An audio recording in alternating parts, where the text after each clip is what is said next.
What's happening, Mr. Robbie? How we doing? How you doing? I'm great. How are you?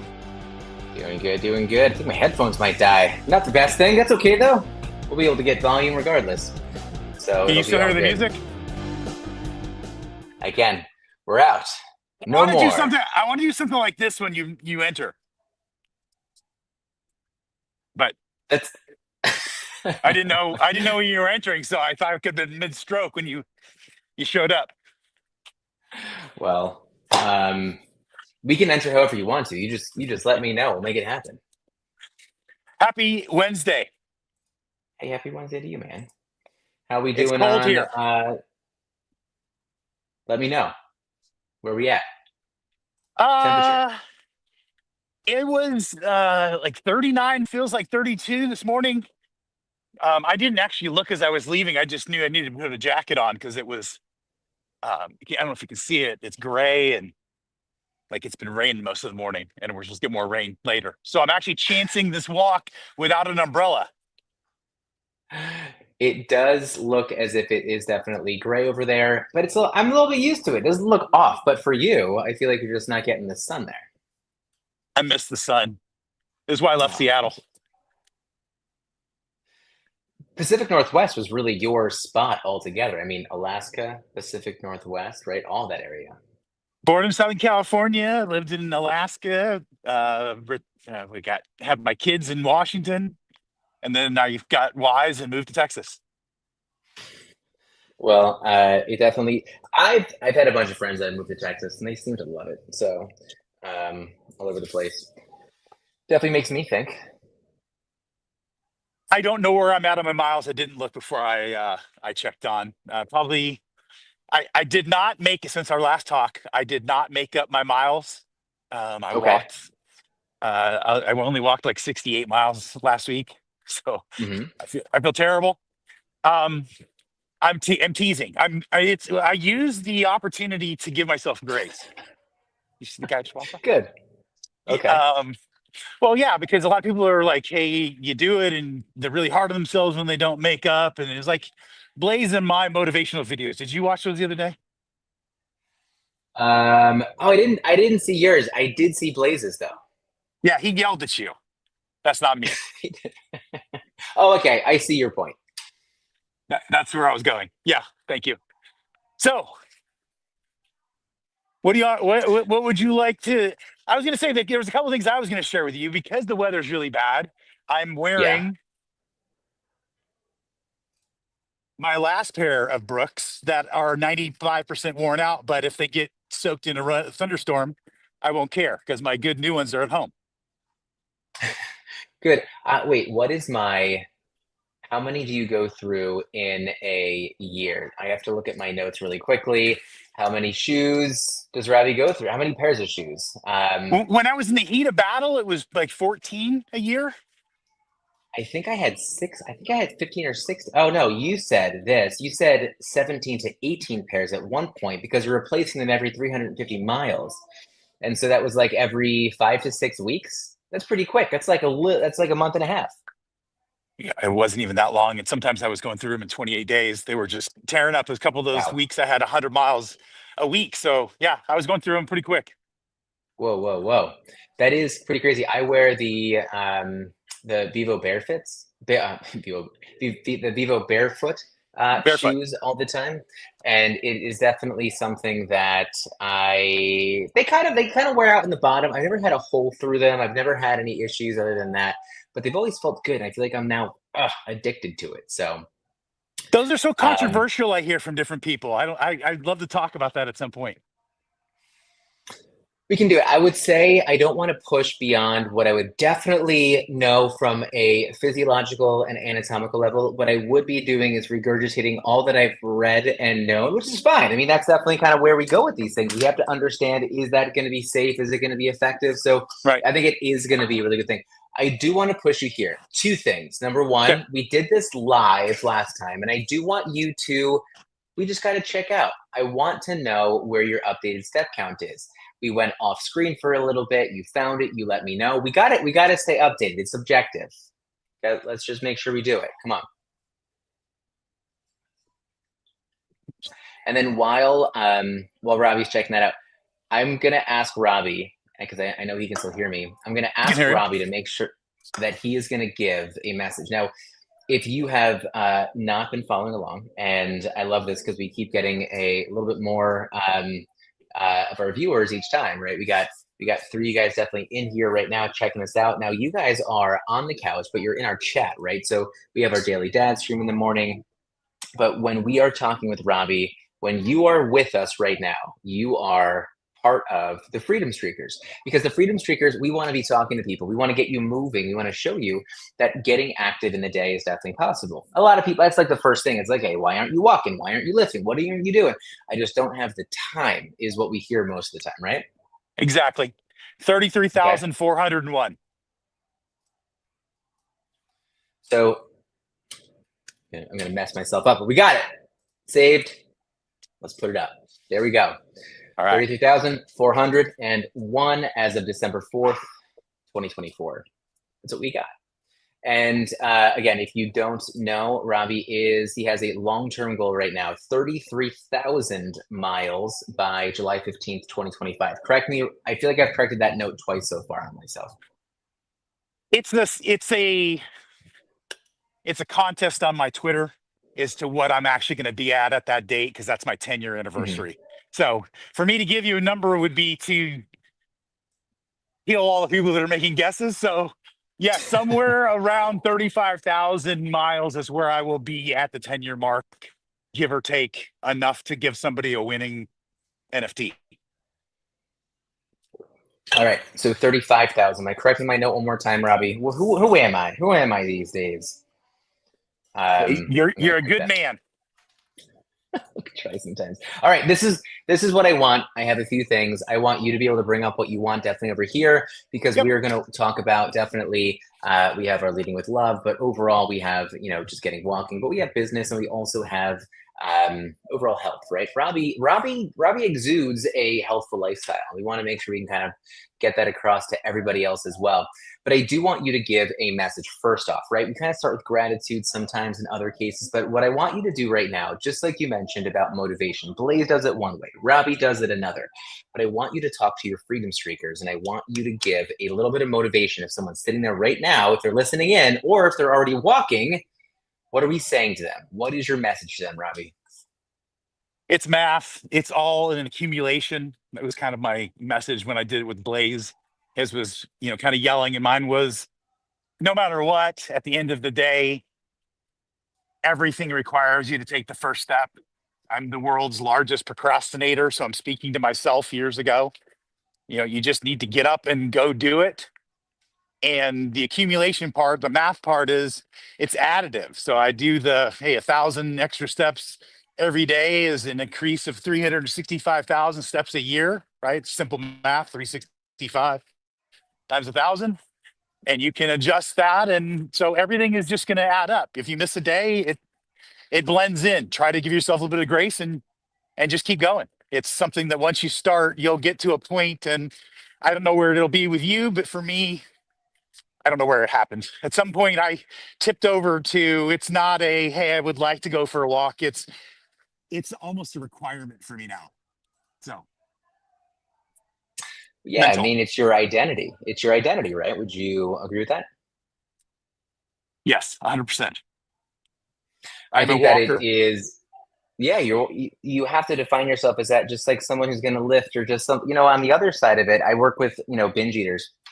And so a lot of binge eaters, it comes down to the identity that they're giving themselves, right? I am a binge eater. So in moments when it becomes difficult, I will binge eat. It kind of is what that subconscious thinking ends up becoming, and it is a little bit challenging there.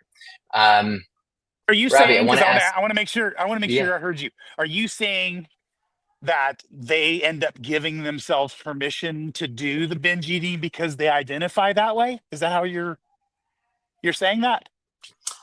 I don't know if it's as much permission as if it just becomes all they know and where their comfort is. I mean, if we think about the body, right? Everything with our body and our mind, we always want to be in equilibrium. Our body does Right. not really want to change, right? Neither does our mind. That's why we become so hardened in our habits once we've done them long enough, right? But it's also Right. the idea of, okay, I want to really start walking, but you know what you're doing is that it's not as much as you trying to kind of start your walking habit as you are really, and I don't like to think this way because it's a little bit more negative, but you really are battling your current identity. You're battling Okay. your current identity of someone who doesn't get up from their desk or out of their bed early enough or anything like that. And whether you are believing that you are someone who sits at their desk instead of getting up and walking, that you are someone who sleeps in instead of getting up early, you might not tell yourself that every day or write down on a piece of paper that that's who you are, but you are battling that, right? Because you Right. are going back to comfort. So it's doing something hard each day, which sometimes I think people hear that, right? Do you agree with the idea of doing something hard each day? I think you have to. Like literally, I think it's a requirement, and it's probably all the books that I've read, as you were saying, regurgitating. But the misogi, the just the constant needing to your body. I think I don't know. I get it all blended together, but back to the reptilian brain and worrying about getting eaten and having to survive, and then we've now got this bigger brain. But at the end of the day, our brain is so safe in our environment that it does all these other things to us, and Hmm. the taking yourself and doing hard things, I believe, relieves that tension. And but that's just in my humble opinion, that's what we're doing. Yeah, I completely agree with it. And however you define it, I mean, I would never start talking about the reptilian brain, not because I don't agree with it, just because it's not where my mind goes. But I think that's going to connect with somebody else for sure. So I you're not a fan of the reptilian brain, or you're not somebody that's read up on it, or am I speaking Greek? The latter there. No, no, you're not speaking Greek. Greek. I mean, the reptilian brain is definitely something that I would say I haven't done a deep dive into in terms of like how somebody's philosophy may have created the thought, right? Or just how it's really affecting us so much. I personally don't go all the way back to that thinking. Although, you know what? It's like when you talk with someone about their certain habits or their fears or, traditions, you're going to go back in history, right? You're going to go back and you're going to start talking about Right. things that you did in the past. So whether you talk about it that way, right, or you go further back, and hey, it's just what it is in terms of evolution, or it's just the way that we are as a species. And I think it's not wrong. I think it's great. It's just not. I wasn't. I was not criticizing it whatsoever. No, I was just trying to, and I didn't take it as criticism. I just was curious.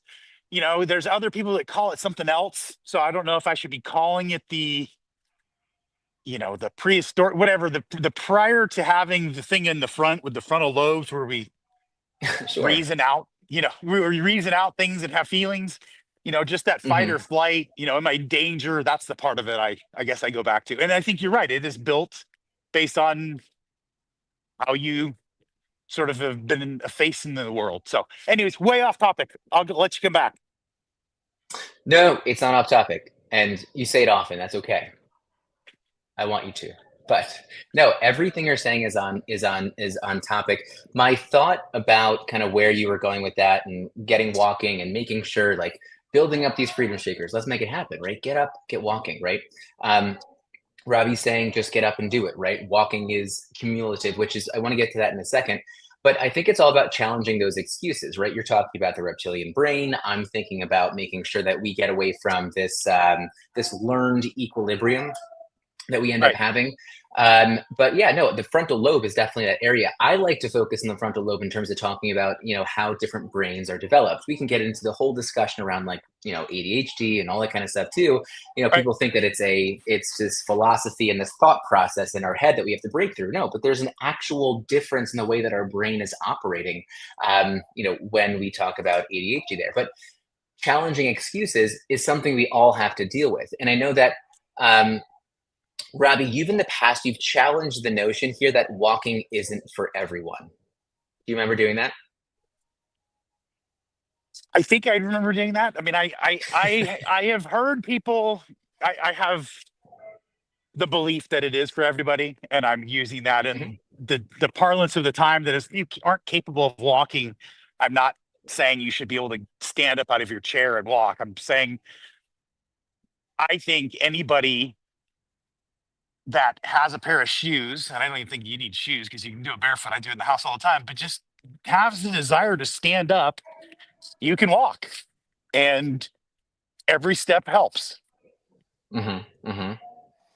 I guess this is Um, where I was going. I don't know where you were going. So no, it's all good because it was something here where, I think that maybe there was this encouragement of people asking, like, why do I think walking wouldn't work for me? I mean, ask that question, right? If we really want to understand what's going on. And I think some people think that it might not be enough, right? Some people might feel like walking isn't enough to meet their health goals, right? And so that I think is where we had this discussion before, but I would love for you to touch on a little bit here, like, but how do you address that mindset that walking isn't going to be enough for your health? Really, recently, there's this great stuff coming from Runner's World, and it recently talked about giving yourself 11 years of life back. Did you end up catching that? I've seen some of those, and I've read it, and I'm over accomplishing what they're asking. So I don't know if I'm actually taking away some of the benefits, but yeah, I think there's this misnomer that, and it was built up probably as Nike was trying to battle Adidas in, what was the value, and you needed to go put on a bib and running shoes, and you puked. And I mean, I've done 3K or 5Ks, 10Ks, all these, World Stuff with Mutters. I've done these things, and I don't think you have to do that to get the benefit. I think back to what you said, it is good to stress the body. I think what I've picked up and would have not really realized is I still, even though I'm as active as I am, I still need to do resistance and weight training and other things to build up other parts of the body's processes that I'm not. But I would challenge that there's a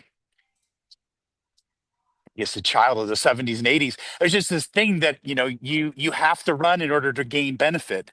And the opposite of that is, swimming where you're not really adjusting or hurting your joints. And I'm choosing to be right in the middle where I'm walking, I'm outside, I'm doing it, but at the same time, I'm reducing the amount of stress I'm putting on cartilage, knees, hips, all that kind of stuff. Yeah, and I was just pulling this up. This was looking at people, I think more specifically. This was in the British Journal of Sports Medicine, but it was looking at adults really 40 and older, which is, I think, a great population to be hitting on because you're mentioning things like knees and making sure that people are staying healthy that way, or thinking that you have to run. It's like, well, I can't run, but it was the most active people in the study, the ones that were found to live longer, that they were walking 160 minutes a day, and that's at like 3 miles per hour, which is, I don't know if anyone has ever. Robbie, are you familiar with what, like, 3 miles per hour feels like? Yes, I walk a little bit faster than that. I do a 3 mile loop from my house to Starbucks and back, and I do it Hmm. in like 52 minutes. So I think I'm doing that right. I'm sorry, I do it in an hour and 42 minutes. So I'm not quite doing I'm doing a little bit more than 3 miles an hour. You could probably use a calculator to figure it out, but 6 miles, 6 miles in like 105 minutes. That sound Six right? miles in I've 105 minutes. Yeah. Um, well, regardless, I think where the more important thing to do is with, I think, that 3 miles per hour, before we get too deep into that. But the idea here is that if you are doing that, you have your 105 minutes there, but that's one of your walks per day, correct? Correct. Okay, Just got it. one. But you're walking in terms of frequency, right? How many walks are you getting in a day usually? And it's cycles, mostly three, sometimes four, but mostly three. There's the walk in the morning. That's with the spouse, and now with the new dog. And then I go for my long walk by myself. And then I'll either do another one with the dog later in the evening, or after dinner we'll go and do the digestion walk. But usually it's 3. From time to time it'll Yeah. be 4. It just depends. Well, I think where this is going, I think the best thing about this is that it is where you get your morning walk in and then just your afternoon walk, and you're out there for about an hour, you're doing pretty good. That's 2 walks in a day. And I think that when we can just make sure we're kind of breaking it up that way, I think that someone might think you have to walk so many times, but that I think is just a huge takeaway for you. And on this too, Robbie, you're looking forward to this, right? Is that where you are going with this? But the people who did walk that much, they would increase their life expectancy from 70.6 to 84 years. Now, really just by walking, right? Now, you've also done a lot of listening and reading and all this kind of stuff too. Was there anything that you've come across out of all the reading, all the listening, all the education? Because you've actually talked about, walking being your time to learn. But if we're giving you that many years back right now, I guess 5 years. I think I said 11. No, hold on. Being the lowest 25% of activities will associate with decrease in life expectancy around 6 years. Still, if less active individuals logged an additional 1,111, they can. Okay, so this is basically saying that if you're already an active individual and you walk 160 minutes a day, that you could increase your lifespan by 5 years. If you're someone who's not walking whatsoever and you get yourself closer to 160, that's where it was seen to push you to 11 years longer. Okay, got it. So this is where we see diminishing returns in all kinds of things, nutrition or lifting, whatever's going on. But Sure. you're actually in a moment here where, if you are already active and you now kind of push yourself to stay this active here, you're going to add 5 years. And then that's where, if you and I are talking with someone, Robbie, and someone's like, okay, well, what's the point of this? And it's like, well, how active are you? And someone says, well, I'm not that active. And we push them to kind of get to that 160 minutes. That's 11 years longer for that person. There's even more of an outcome, beneficial outcome. Okay, got it. I'm glad we got there because I needed that. The Have question, you? the question you were going to ask me, sorry, I didn't mean to interrupt, but the question I No, think it's you okay. were going to ask me was, in all the walking, hey, you're going to get your life longer, but is there something that you've learned? And I think we've talked a little bit about sleeping. We talked about Matt Walker, but that's Hmm. that's probably the biggest surprise, right? And if I'm gaining 5 years back, I think I'm gaining even more because I'm sleeping better, which is allowing me to hit the every day better. They compare sleep deprived to being the equivalent of a drunk driver. If you Hmm. don't, Hmm. if you don't sleep enough, and that means you're not giving your full body's potential. You're not giving your customers their best regards from the business perspective. You're not giving your lover the best attention because my wife had a thing. She's battling it, being sick. Went to the doctor. They said she was dehydrated, but she lost her equilibrium, and it was like, Oh, really? yeah, it was crazy, and it was because she didn't sleep and was dehydrated, and so sleep is probably the place that I would look, and I think is the most anti me as a younger human. I was one of those guys that always said, I'll sleep when I die. Up until one or Sure. two in the morning and catching a flight at 6 a.m. for a day trip, and crashing 12 hours on a Saturday because I'm literally killing myself. And so sleeping 8 hours or giving myself the ability to have 7 to 8 hours in a bed to sleep and to rest every day, I think has been the largest benefit that I've gotten out of walking and going to school, as we talked about. Um, I think with I was so I'm with you on that. I wanted to hit on this is kind of what I hate, right? It's kind of like the fear mongering a little bit. If you don't get enough sleep, you're gonna reduce your life expectancy. But I guess the idea here is that we more. I think when it comes to sleep, maybe we're provided with a life expectancy, but if you are undersleeping and usually less than 6 hours, and this is some stuff that is coming from Matt Walker too, and like I think some of the general things we already know, but that's just going to give a 4 to 6 year reduction in life expectancy if we are chronically undersleeping. I hear you, right? In So, terms so of I it just being something hard. Yeah. So if you're doing math equations, if I'm improperly sleeping, Hmm.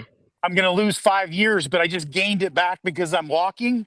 I mean, you know what I'm saying? If it just starts to feel like, hey, wouldn't it be better if I just put more on that side of the equation and just slept a little bit better? I think everybody's got to get used Yeah. to it. But then that takes you down. I mean, not to interrupt, but that takes you down this whole path of I quit drinking, and I guess it's been 9 years now, and so I switched. You know, we have to have some sort of a drink to socialize and in public to be in public. Mm. So I became a very, very avid black tea drinker to the point where I was consuming somewhere in the neighborhood of 450 to 500 milligrams of caffeine a day, and I couldn't figure out why I couldn't sleep, and I couldn't figure out why my legs shook when I was like sitting and trying to watch TV, and no matter how much I tried to sleep better, it wasn't getting any better because I was doing these other things. So I guess that's what I'm saying is starting to understand how it all adds up. It's all going to have a small little effect, and if you can make yourself 1% better every day, you're 350% better at the end of the year. So back to math, just the little incremental things. Then I know I'm gonna always make the math jokes, but back to that, it's just little incremental things. And like I said, if you didn't stop the caffeine, then you wouldn't get the sleep. And if you didn't get the sleep, you wouldn't get the benefit of the lifespan. Then you wouldn't be, as refreshed when you're trying to walk. So this all runs Yeah. together. I mean, these are all those reminders that we definitely need. And I think too, if you are already underslept, I don't think that there actually is going to be the benefit as much, right? You're already kind of starting at a deficit. So it's not as if All I right. just, you can like walk those years back into your life because you're still sleep deprived. It's not as if the walking is now going to give you that sleep back there. So it's just a good thing. Although, the walking, I think, still is going to be beneficial in terms of getting your muscle there, and some of that cognitive decline that can definitely come with that kind of stuff too. Um, but overall, I think that is an excellent reminder on exactly, because I think that's what I'm always searching for. I want to be like, what is it that made Robbie's life so much better with as much walking as he's actually doing, right? Or was it Joe Rogan or Dave Asprey that really got him to just to keep walking as much as he actually is right now? But I think overall, it's just I keep wanting to find all of those benefits, large or small, and that's just one of them. So I think it's good. I don't want to give Joe Rogan too much credit because they're already giving him credit with other things that he's probably not deserving of. But his variety and his curiosity that was a very large reason why I kept downloading books on Audible. And I think I've said this before. I can boil it down to there's probably 4 or 5 things that you can really do to change your life, and then there's Yeah. 20,000 different iterations of those 4 or 5 things. So I've listened to a lot of iterations, and the story of Nike. I'm giving you some feedback. Shoe Dog, Phil Knight's book, awesome, Okay. Yeah. It's especially a for good one to read. You say? entrepreneurs. It's a very good Oh, got read. it. It was a free nugget. I just thought I'd throw that out there. It's a good nugget. It's a good one because we all need that next book to read. And in fact, you know what I would love? Um, I would love almost like it's a book club, right? We're walking, but it's a book club. You're listening to this when you're doing it. I would almost love for you to come up with the next book that people would listen to, obviously not read as we're walking here, but if it's something where we know that we're trying to talk about or pull some nuggets out of a good audio book, right? If you want to be able to talk about it and kind of get in our level, it's probably going to be good to be outside walking for at least 40 minutes, right? To kind of listen to that next chapter. That would be a really good one. I'd love for you to let us know if there is one, if it's Shoe Dog, listening to it again, any of those. That would be really cool. Can you do that? Think that'd be cool? Yeah, I will. Yeah, let me put some thought to it. I will have a recommendation, and I'll make a recommendation a week. For me, most books that I'm doing, I have a rule that it's got to be over 4 hours if I'm going to spend the money to buy the book. Oh, And I really look for over 4 hours, read by the guy that wrote the book. Those are my 2 big pet peeves. I don't want somebody else reading it without the tone, inflection, and knowledge of why they wrote the sentence in the first place. Interesting. And Okay. if it gets way too long, like when we listened to the Tom Clancy one we just listened to together, it was 37 hours. You can't do that in between sessions. So I will try and find books that you talk about on a Wednesday, and then we come back and we talk the next Wednesday. You will more than have enough time to digest that book if you choose to, and we can talk about it. Yeah, I think it'd be awesome because you've listened to at least 225 books during most of your walks. So I think the Walking Book Club, the Freedom Streaker Walking Book Club, I think it's got a good ring to it. I'm going to get that ETH address. Freedom Streaker Walking Club. Was it Freedom Streaker Book Walking Club? Freedom, you got me. Freedom Streakers Book Club. Walking Book Club. I guess Walking without the Book Club. walking in there, someone might not really know what the Freedom Streakers is, so we need that in there. Yes. We are at the top of the hour right now, but definitely want to make sure that we're recapping. I don't know. I'm actually really excited about the book club idea. I think that's definitely a good add-on to all things. But one thing in particular, Robbie, you let me know if hitting on these messages is not really where you would go with this, but just want to remind you of a few things that Robbie has definitely mentioned in the past, but that walking is therapy, it's connection and growth, which is the purpose of this right now. Setting those small goals, building the consistency. Don't be afraid to start. It is, and I always say this word weird, it is cumulative, right? So we're adding those miles each week. And now we can maybe add some pages, or at least some hours listening. So I think that would be really cool. It would be great. Yes, we could have some specific topics that we could talk and drill into and maybe give you some of that little incremental improvement. Yeah, that'd be awesome. All right, Robbie, any last thoughts before we head out? The best part about being a one-car family is Uber. Wait, if you're a one-car family and you have an Uber, you have to Uber, is that a good thing? She's gone. She's getting her hair done. So I'm Ubering to work lunch. Okay, got it. Well, you still have Uber. Is that what you're mentioning? Yeah, that's what I'm saying. I'm saying if you can imagine 20 years ago, this wouldn't have been possible. I would have had to either had a car or, trying to find a taxi that would come to my neighborhood to pick me up. And anyways, I was giving a shout out to Uber. Thanks, Jack. Here we go. Yes, Uber it is.